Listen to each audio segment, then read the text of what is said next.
Welcome back, Tips listeners, to another episode of the Townsend Institute podcast series. Gilbert and I are excited for the one we have in store today. We are sitting down with another Concordia University alumni. It's exciting, Ashley. We are getting a few more of them on. Yeah, Dr. Braxton Shaw went to Concordia, got his master's here, and it's great. And As doctorate, well. right? That's right. That's right. He's got his master's in coaching and athletic administration, and his EDD from our Concordia Irvine program as well. Yes. And let me tell you, his research. You find someone who really does kind of span the breadth of the different genres of which he's studied, and then find ways to kind of piece it all together. That is Dr. Shaw for sure. So It's today's kind of, episode. Go ahead. yeah, well, it's just kind of funny, right? I mean, he was into sports. He's been coaching a long time, and he jumped into the construction industry and talked about a few different things. So it all relates well together. But yeah, it's not the path that most people, when you're sitting in high school, like, hey, what do you want to do? I want to do Yeah. that, right? So It's very interesting. I mean, really anybody who has any sort of interest in mental performance and how mental mm, performance can help you gain an extra advantage in your vocation, no matter what that industry is, can learn something from today's episode. As you mentioned, Dr. Shaw currently works as a field engineer for underground construction. But again, he has this experience from an athlete's perspective as an athlete and a coach, and that mental performance that is just so key to the success of athletes. And why can't that mental performance translate to other industries as well? I'm not giving up on the athletic career. Mental performance. There's the World Cup going on. You That's know, true. I might That's true. I might need to get called up. You don't know. So actually So I do know. Probably not.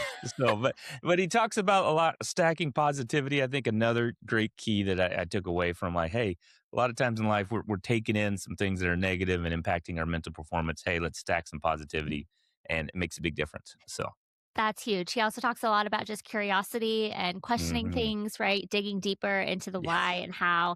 And so, again, all of our listeners are definitely going to get something out of today's episode. So, we're going to go ahead and listen into our interview with Dr. Braxton Shaw. So, let's get started.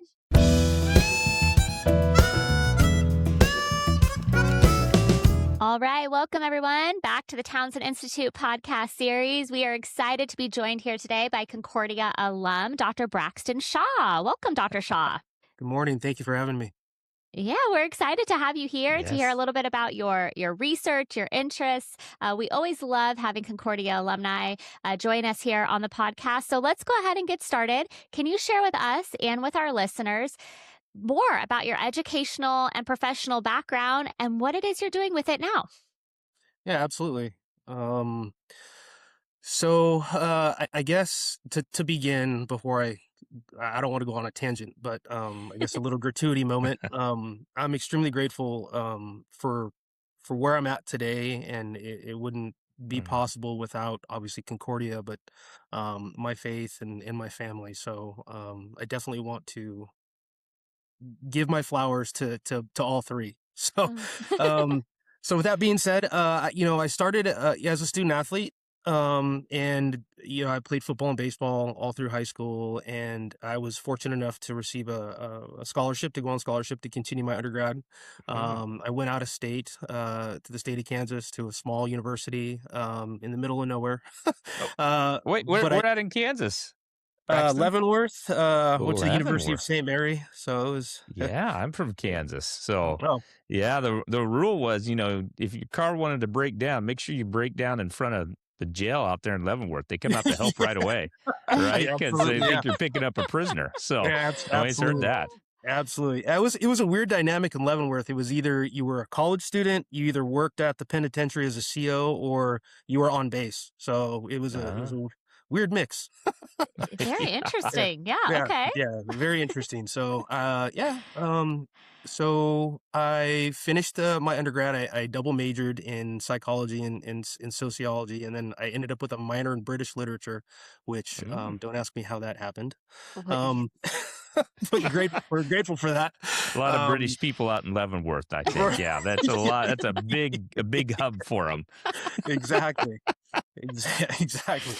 And then I came back home, and I'm fourth generation construction. My father worked in the construction industry for 50 years. My grandfather, same thing, specifically pipeline construction, oil and Mm. gas. My great grandfather actually worked for Southern Counties, which is now SoCal Gas. Okay. Is the Yeah. company. So I came back, and my dad, being my dad, was like, hey, if you're gonna come back home, you're gonna get a job, right? And so put me on the pipeline, and so I went Yeah. into construction and figured out, this isn't it, so I went back to school, and I started coaching Not in high back to school. Kansas, though. Not back to No, Kansas. You just say no, no, you'd had your no. time there. Yes, You did your absolutely, time. absolutely. Um, so I went back to school, and I was coaching high school football at the same time. And I've coached high school football for the last 20 plus years, Oh, at various wow. high schools in Southern Mm. California. Yeah. So ended up at Concordia in the MCAA program. Went through and received my master's in coaching and athletic administration, Yeah. and decided, what, I think I never thought that I would strive to get a doctorate, but I fell in love with the school, fell in love with Concordia, loved my professors, um, and I just was like, this has to be, this is home, and I Mhm.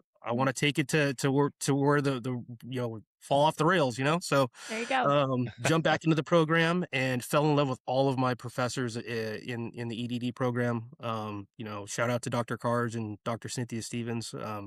They both are true mentors of mine, Mhm. and I love them dearly, and I want to thank them for everything they've done for me as well.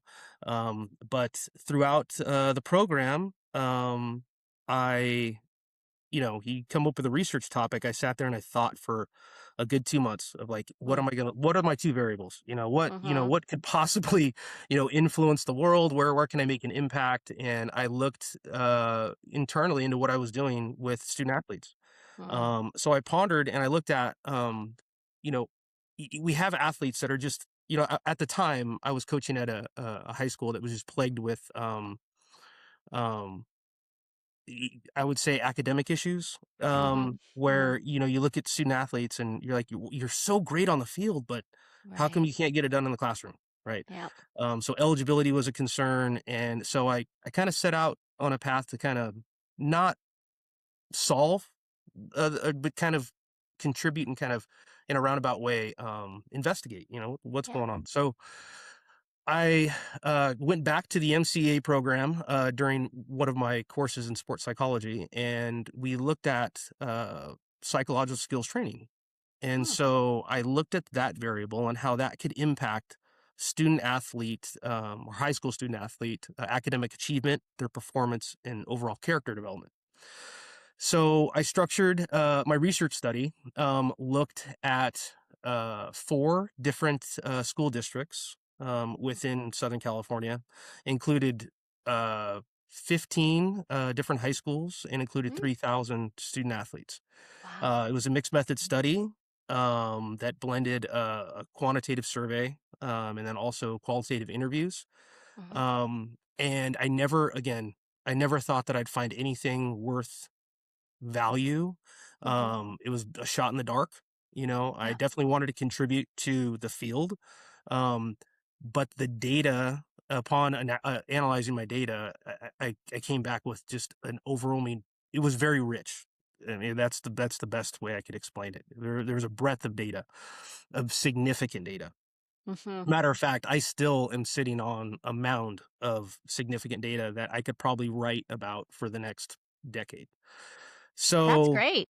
Those are the yes. best studies. That's kind of a good thing, right? If you Yeah. walk out of there going, I don't know what happened, but Right. so so tell us a little bit about it. Tux, what did you find? Right? What's some of this data that might be helpful to our listeners out there?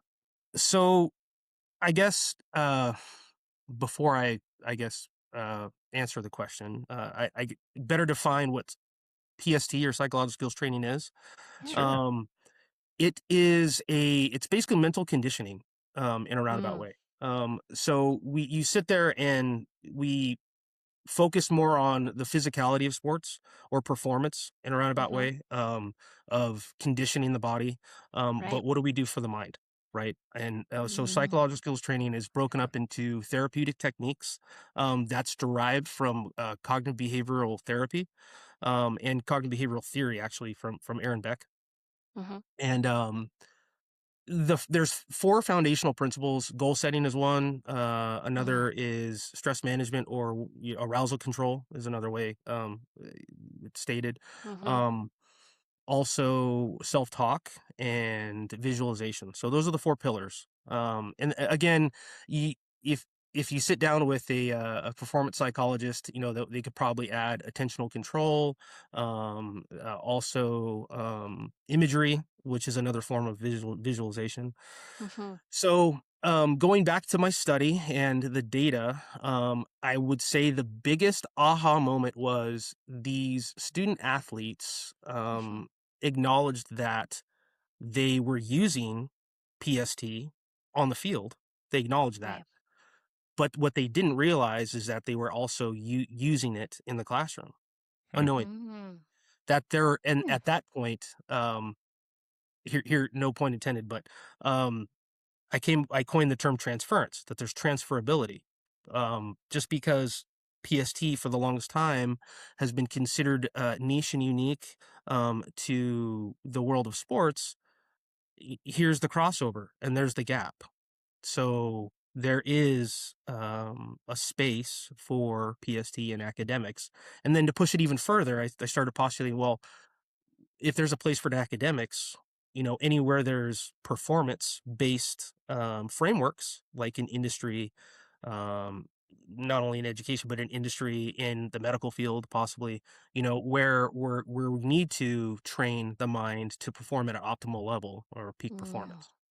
Wow, that is really interesting. I like where you talked about that transference, and absolutely, I'm sure this was not unique to any of these student athletes. Again, from the athletic side, but then Mhm. to apply it to perhaps the classroom side, facing testing or big projects. So what does that training or conversation look like? How are you able to then take kind of that model or Hmm. those ideas and then communicate it to student athletes, and then maybe you'll start to talk about the professional side of things as well. With student athletes,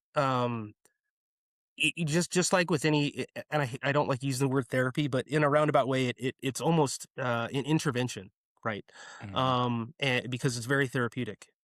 You find a baseline and kind of exactly where they're at, and again, I'm just gonna that I'm gonna say this because PST at the very end of the day, not every single individual or human being, or what I say, the human element or the human Hmm. condition is the same, right? We're all Right. different. We're all All right. different people. We Mhm. all have different belief systems. We value systems, and we're all different, right? So what may Right. work for me may not work for you. Yeah. Right. Yeah, So I yeah. may need a little more self talk. I may need a little more visualization, maybe my goal setting, structure, however that looks, may be different in Mhm. comparison to you or, Mm. the next athlete.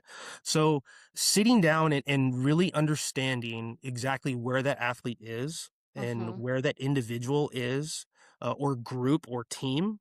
Right. Because you can look at it at an individual level, but also at the group level as well. Hmm. Oh, interesting. Yeah. What does that team, what does that crew, what does that group need more Mhm. of?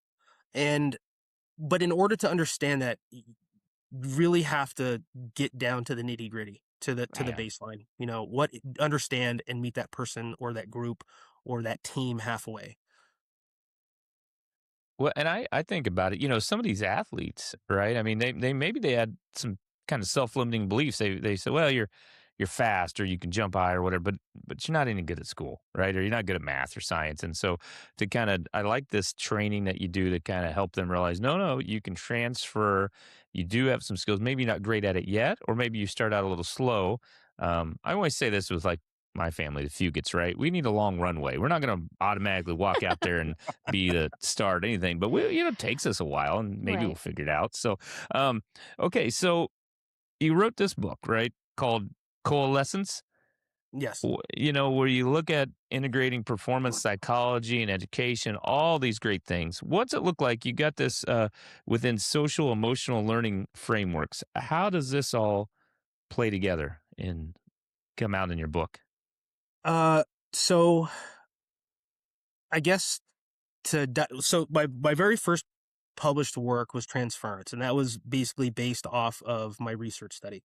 Mhm. And that was putting together the foundation to where it kind of gave birth to coalescence in a roundabout way. I had to take the data, the rich data in which I fetched from my study, and apply it to education. That was the first step, because that's where my research study uh, came from the world of education. So, Yeah. coalescence is in essence a blueprint in basically integrating performance psychology into public education through social emotional learning, as which Huh. you stated. Um, in SEL, I have to give it its flowers as well. It's done a tremendous job. In my opinion, it's done a tremendous job in bringing emotional issues, um, you know, uh, emotional awareness, to the forefront for students, Mhm. right? But how do we enhance that? And Mhm. again, if we're looking at just performance, this is where the argument for PST comes into play, right?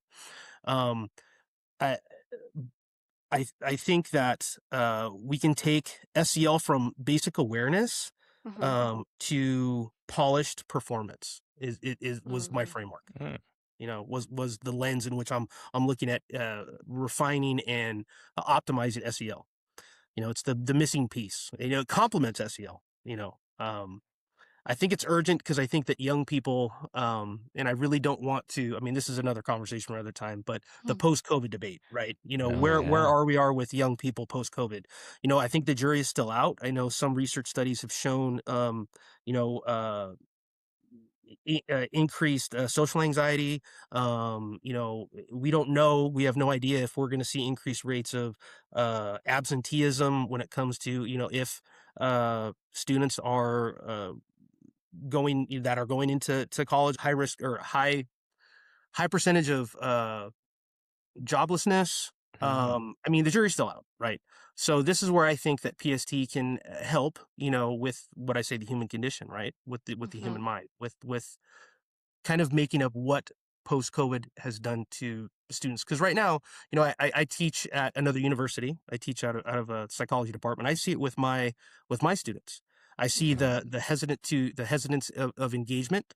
Mhm. I know that when I Mm. call on them, it just pains them to publicly speak. It's not like that I make them, but I can Sure. see that they have a hard time engaging. And Mm. it's that generation, that we're the post-COVID in high school that we're dealing with now, that we're seeing. And I don't know if you both can relate, but it's real. It's real. Yeah. So you talk a lot about this from the younger generation and what you're seeing kind of in the classrooms today. Would you say that that's probably the primary group that the psychological skills training and some of your research is really targeting? Or is this something that can also be applied perhaps with some of the older generations in their Mm. different vocational areas? Both. I would say Both. both. And I say this, and again, I don't want to go on a tangent about, and this is where I have to preface this with I'm a big case study person. I Hmm. look at what's currently going on in Right. contemporary society, and there are four figures right now that I currently follow. Mo Gawat is one. Mhm. Another is Stephen Kotler. A third is Peter Diamandis, and the fourth is Elon Musk. And the Mhm. reason being is we're living in this age of what Peter Diamandis and Stephen Kotler have kind of dubbed as abundance, where we're at this point in society where we have almost everything that we need because of AI, right? Mhm. And here Elon is on the Yeah. forefront, and he is basically saying that this AI is now this super tsunami, and everybody's Right. worried about their jobs becoming eliminated because of AI. But at the end of the day, he made a comment just recently where the jobs that are going to still be needed are where molecules are interacting with molecules, where humans that Mm. are turning wrenches, that are in machines, that are making things go, are going to be quote unquote safe.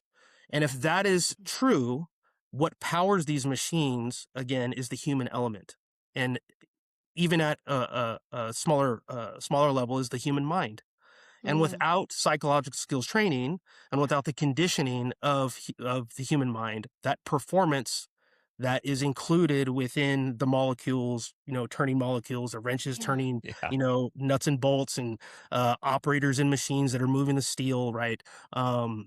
True craftsmanship, or what we call blue collar work, right?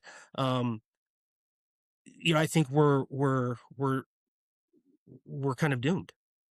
That's interesting because there's we talk in the Townsend Institute about competence and character, connection, all of that, and that's so critical for people as they realize, oh, these things are really needed in the world, right? The connection. People definitely want a connection. There was some commercial the other day where this guy was showing how he wasn't talking to anyone, right? He was just Amazon. He'd go in to order something at a restaurant. He's working with a kiosk, and it was like refreshing when he walked in someplace. I can't remember where it was, and it was a person he was talking to. And so to not neglect that, I think is really important, and again, teach people these psychological skills that they can use in this training. So one thing you talk about though is parallels, right, between elite athletes and their performance and leadership effectiveness in business organizational settings. Can you talk about some of these kind of parallels? Because I think that'll be helpful to our listeners. Like how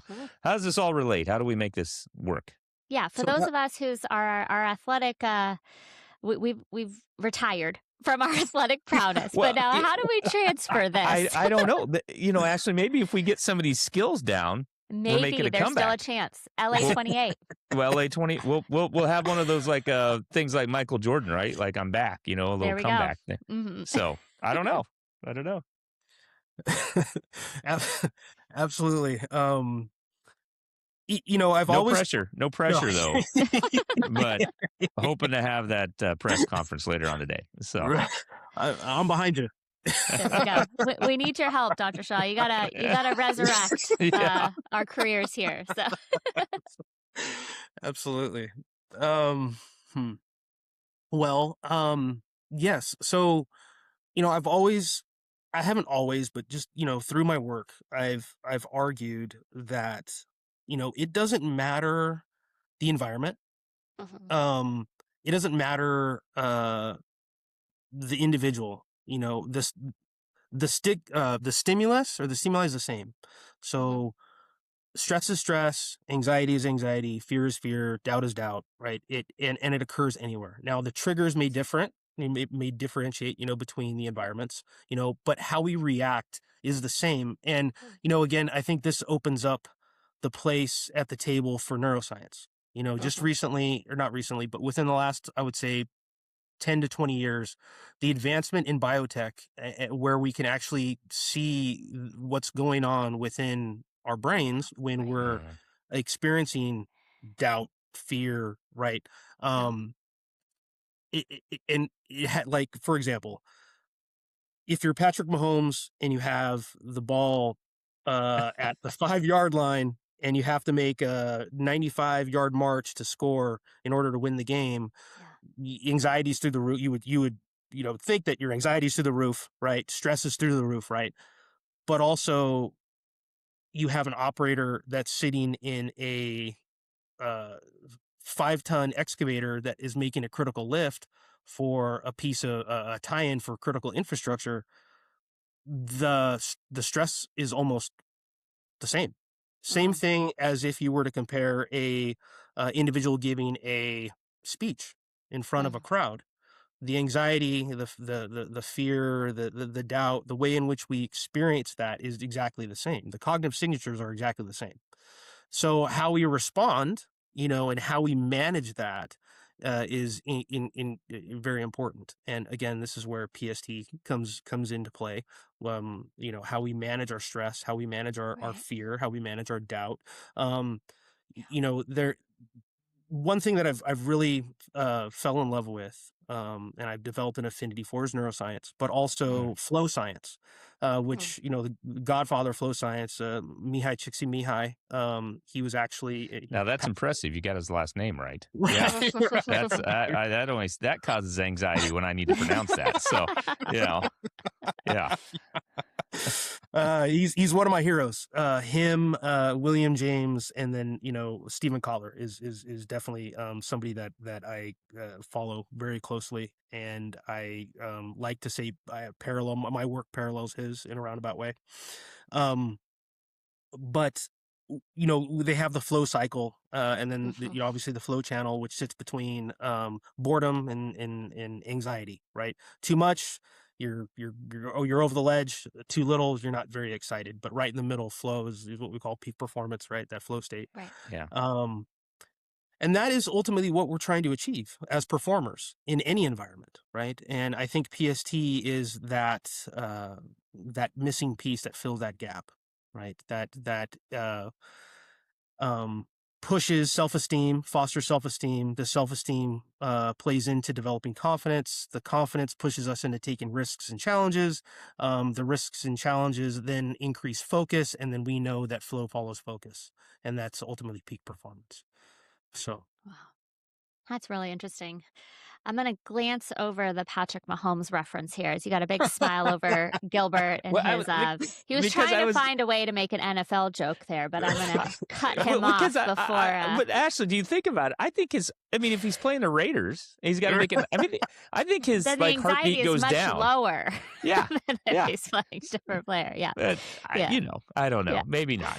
Yeah. Well, I think that gives us a good imagery, though. And I really appreciate that, Dr. Shaw, where you talk about, you've got someone who's performing, in front of millions on a national stage, versus someone, like you said, a crane operator, right? Which obviously isn't going to garner the amount of attention, but yet the risk is there and the need for optimal performance is there. So can you walk us through what this would kind of look like, right? And so you're a leader.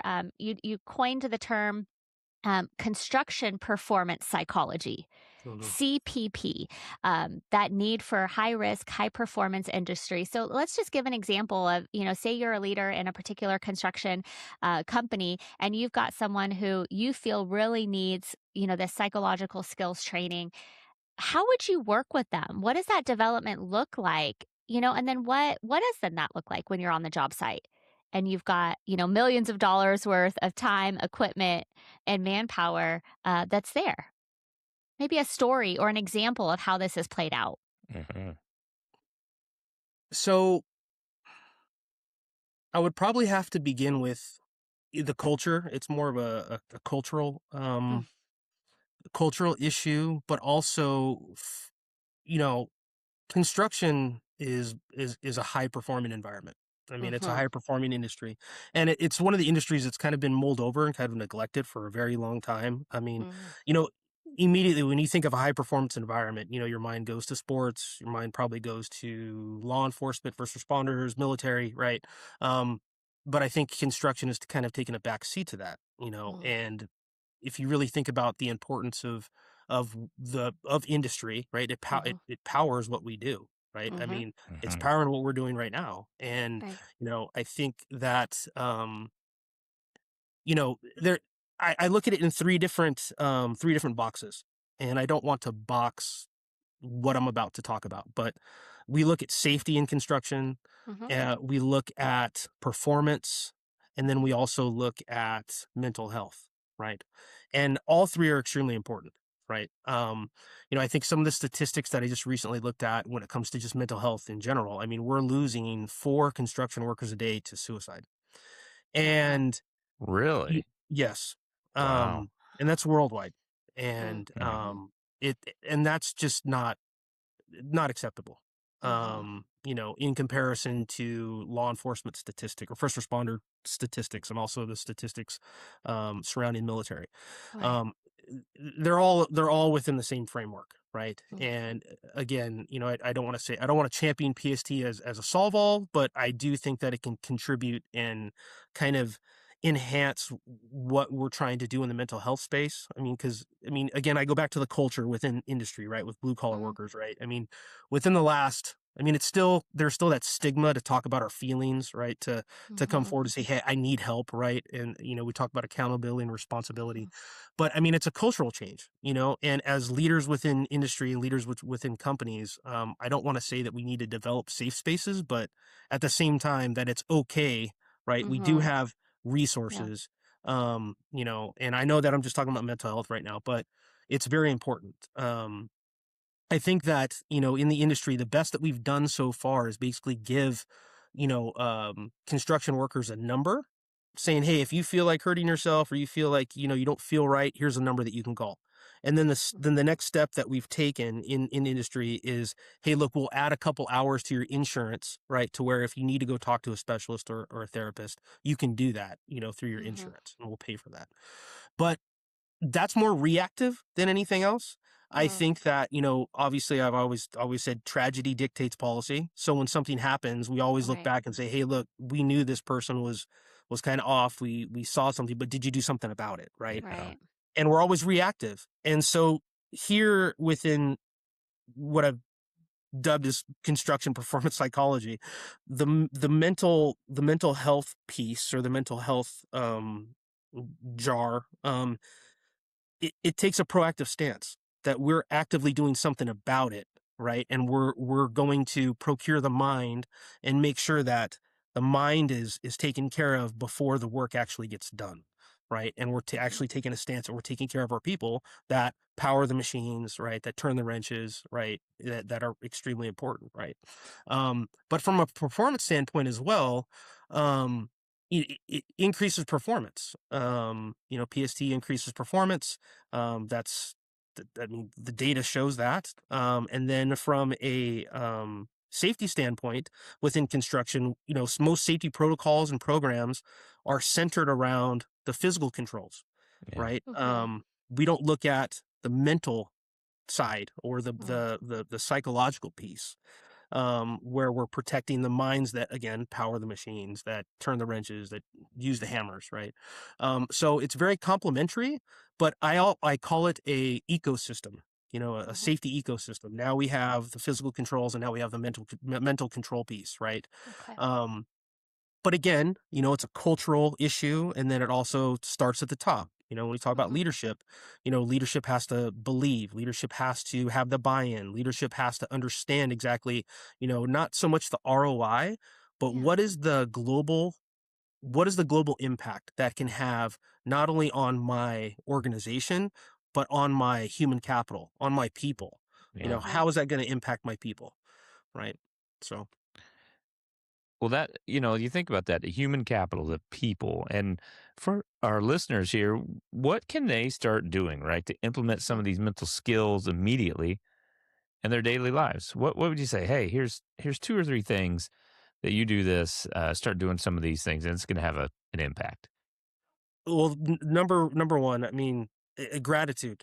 Mm, That one of the foremost leaders in the studying gratitude, Glenn Fox out of USC. I follow him very closely.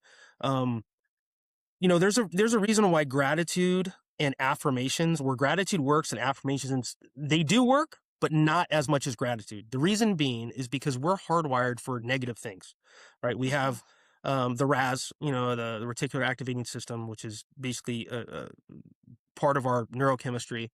Um, we're hardwired to look for threats. It's been that way Right. since we were cavemen, right? We were getting Yeah. chased all over yeah. this rock, right, by lizards. We're looking for things in bushes to hurt us, right?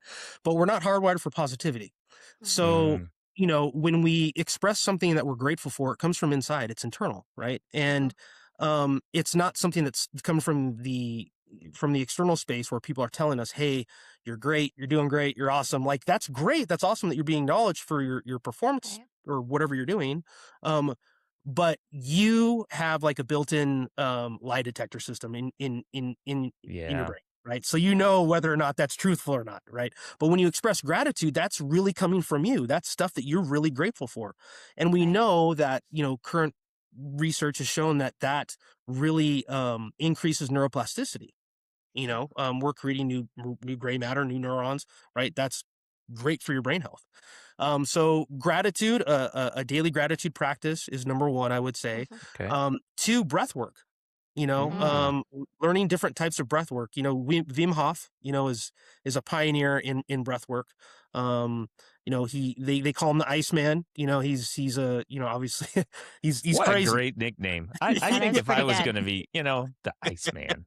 Wow. Yeah, Okay. he's amazing. he has, I want to say, well over 30 Guinness Book World Records for doing just amazing things in human performance. I mean, we're talking I mean, if you look him up and see some of his videos, and this guy's running up, the Andes, with no shoes on, with just, a pair of swimming trunks on. It's insane. It's crazy. It's crazy. But, he's pioneered, breath work. He has what's called the Wim Hof method. You know, and again, I go back to neuroscience, right? To the nootropics. We have serotonin, anandamide, cortisol, adrenaline, dopamine. Every single stress response, triggers a level of these nootropics, right? And the number one combatant to the release of nootropics is oxygen. So if we learn how to regulate our breath, the example that I tell my students is, hey, how many of you guys have ever been on an airplane? And, like 99.9% of my students raise their hand. Oh, we have. Well, when you get into the airplane, what is the cabin flooded with? Oxygen. Yes. Well, the number one being is one, they're trying to depressure or pressurize the cabin, but two, it also helps regulate stress.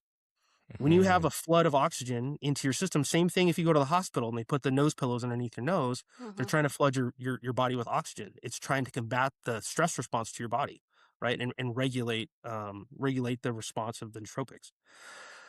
So breath work is another box breathing, or what I call an and one breath, where you inhale as much oxygen as you possibly can through your nose and you hold for 3 seconds. And then right before you release, you take one last quick breath through your nose, and that tops it.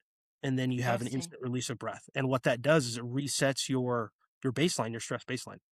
So gratitude, breath work, another goal setting, I would say. And there are so many different goal setting structures. We have SMART goals, process goals, right? But the number one, I would say, significant type of goal setting practice, they have to be clear. Goals. Having clear goals. They have to be very, very, very clear. And I'm not trying to discard, the current, the goal setting structures, but in order to have clear goals, you have to have, intention and purpose. And I combine that word with purposeful intent or intentional purpose. And there has to be purpose behind what you do. You can't just, come up and say, hey, I want to be a billionaire. Okay, well, how are you going to get there? What is your clear, right? What are the clear The steps? lottery, right? Right. The lottery. Yeah. $5 scratcher, Powerball. Yeah. Wow. Well, this is really good. Dr. Shah, I appreciate that. We're taking notes as we go along. Gratitude, breath work, goal setting. You can certainly see how these things would be very common practice with those kind of student athletes you talk about in particular industries. But I think it is interesting for our listeners to think about whether you are, a fourth grade teacher or you're working on a marketing campaign, right? These are things that maybe you don't consider it always being a high risk kind of industry, but yet we all have work that has to get done, right? Deadlines that have to be met. And so certainly there can be certain levels of stress and performance that come with that. So this was really interesting. You talked earlier about how you have a batch of research and data still sitting on your desk, but I would love to know, where do you want to go from here in your research and writing? How do you want to continue this work? Is there a particular industry that you're seeking out next, or another variable you want to add to the mix? What's next on deck for you? A lot. There's a lot. I mean, I have an affinity for writing. I love to write. I mean, it's my my wife likes to say that my laptop is my second spouse, and so I'm literally sitting there communicating with my laptop like 99.9% of the day. But I'm going to continue writing. I think that I don't want to call myself a pioneer, but I do believe that there's an open space. It's a brand new frontier within construction when it comes to performance, when it comes to mental health, when it comes to taking care of people. if the predictions are right and AI comes along and it takes, all of the data entry jobs and, what they're forecasting, at the end Yeah. of the day, we're still going to need people to power our world.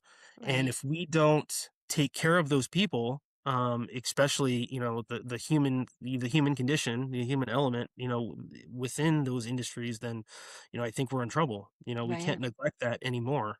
Mm. Um, and I'm glad and I'm very happy that, we can sit down in these spaces now and have honest Mhm. conversations about mental Oh health and about yeah. people. Sure. Yes. Yeah. For the Yes. longest time, we weren't able to do that, Hmm. and, I think that's really great. I mean, but at the end of the day, I think my goal, to keep building the body of work that I've kind of built academically, Hmm. uh, practically, and organizationally, with those that I interact with, building different frameworks, performance frameworks, that's where I really want to go.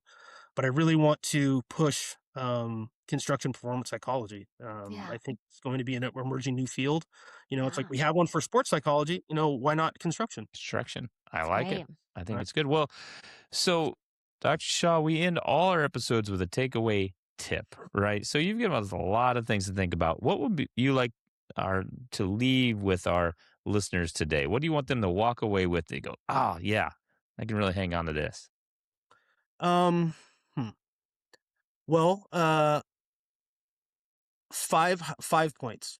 The first three are the three things that I always tell my students, that when we begin the semester and I end the semester, and I tell them that if you don't pay attention to anything in my course in which I teach you, right, I want you to walk away with knowing three things, or doing three things. One, question everything. Mm, Question me, question yourself, question this world, because it's the only way in which we're going to evolve and develop. Number two, stack your life with positivity. You can never have enough positivity in your life. Whatever it is, whether it's prayer, whether it's interacting socially with your friends, whether it's giving gratitude and blessings to those around you that support you and pour into you. Hmm. Stack your life with positivity. Number three, push it further. Always push it further. Hmm. Never be content, never be satisfied with where you're at or mm, whatever the answer may be, right? Hmm. Once you get to a certain point and you think that you're satisfied with an answer, push it that much further and keep going and keep going. And the last two, um, you know, have resilience and practice mental toughness. Yeah. At the end of the day, mm, life is not easy. It's hard, Right. right? And Carol Dweck said it the best with the growth mindset. We grow with in doing hard things, with yeah. challenging things. Right. Challenge yourself. That's how we grow, right? Right. If we were always get the low hanging fruit and we were always be successful in life, we don't grow as human beings, right? Good point. And then lastly, I would say don't flinch. Don't flinch, Mm. right? Mm. Accept challenges. Don't dodge them. Again, don't duck, dodge, dip, dive, right? You know, take take them on head first and accept them, right? And learn from your failure and grow. Mm. Love that. Love that. Wow. Well, so many take home pieces here today, Dr. Shaw. We appreciate you for Mhm. sharing your research and your findings with us and your writing. You've mentioned several of your books that our students can go and find as easy as Amazon, or some of our listeners. And we look forward to having you back on in the future to find out where else you take this research. So thank you so much for your Yes. time today. Thank you both very much. Thank you as well. Thanks Absolutely. for being here. If you enjoy the Townsend Institute podcast series, head to our website at cui.edu/Townsend to find out more about the certificates, bachelor's, master's, and doctoral degrees offered through Concordia University, Irvine. With programs in mental health counseling, executive coaching and consulting, and organizational leadership, we have a variety of faith-based programs dedicated to helping you fulfill your academic and professional goals, all the while furthering your competence, character, and connection. Again, that's cui.edu/Townsend.